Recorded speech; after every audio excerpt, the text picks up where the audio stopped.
À Saugues, le mouton est roi. Pas étonnant que cette ville du Gévaudan se soit tricotée une identité autour de la laine, et que cela ait permis de créer une synergie au travers d'un projet collectif, le pôle laine de Saugues. Moi, je me suis installé en 1992 à la suite de mon père. J'avais à l'époque 600 moutons. C'est une race locale, donc la blanche du Massif central. Je fais aussi un peu de croisement avec du Suffolk. Au niveau du marché de Saugues, il y a eu une période que je qualifierais de faste. C'était dans les années 90, de 90 à 2000, où on a passé jusqu'à 100 000 agneaux par an sur le marché.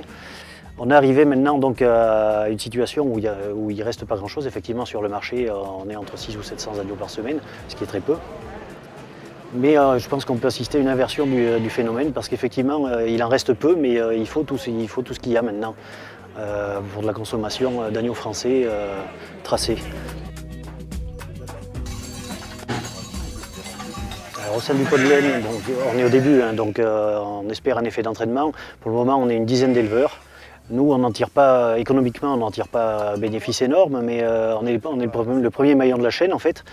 Donc si on arrive à livrer un produit propre et bien récolté, ça permet à tous les autres derrière de faire un travail. Il faut pouvoir garder cette dynamique d'emploi local, non délocalisable, ça c'est important pour nous. Donc du coup, maintenant ça redevient intéressant de faire du mouton. Donc on essaie de motiver des jeunes là-dessus, sur ce sujet.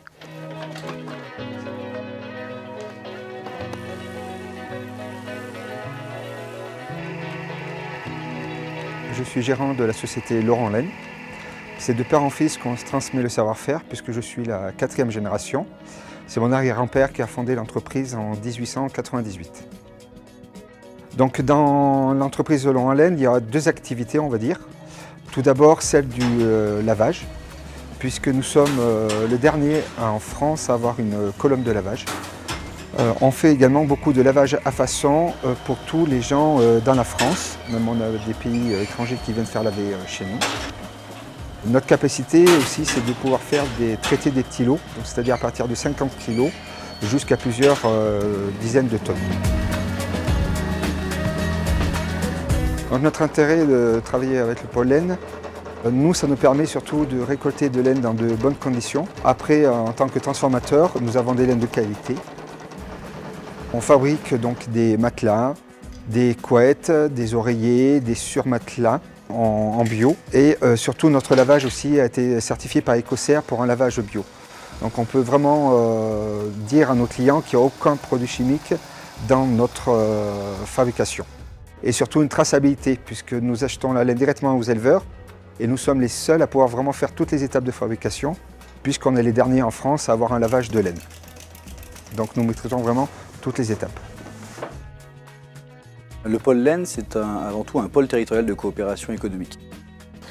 C'est un agrégat de différentes associations, entreprises, collectivités, avec 2 grandes missions. Un, comme son nom l'indique, la filière laine, dans ce volet production, commercialisation, recherche et développement. Puis il y a un autre volet qui est plus sur la sauvegarde du patrimoine matériel et immatériel. Au cœur du pôle laine est nichée l'idée de création d'emplois. D'emplois pour tous, d'emplois parfois peu qualifiés mais amenant de la qualification. L'idée c'est de permettre aussi de créer de l'activité en pays sauguin parce que on n'est pas sur un territoire très urbain et donc la structure d'insertion qui est au cœur de ce pôle, les ateliers de la Bruyère, permet aussi d'être un levier économique et d'être un levier pour permettre à des personnes de retrouver un emploi après 4, 5, 6 ans, voire même plus d'inactivité. Le futur du pôle laine actuellement, c'est un gros travail sur le côté lavage de laine. Pour vraiment terminer de faire une belle structure avec en circuit court et en circuit en économie circulaire. Mais un des avenirs qu'on voit très proche là, ça va être une valorisation touristique et une valorisation culturelle. Maintenant, ce qu'on aimerait, c'est faire venir les gens à nos produits, à nos structures, à notre pays, pour qu'ils découvrent justement l'intérêt qu'on pouvait avoir à la laine, qui était bien sûr l'intérêt de se réchauffer avant tout en tricotant, mais qui en est devenu un intérêt communautaire et un intérêt culturel.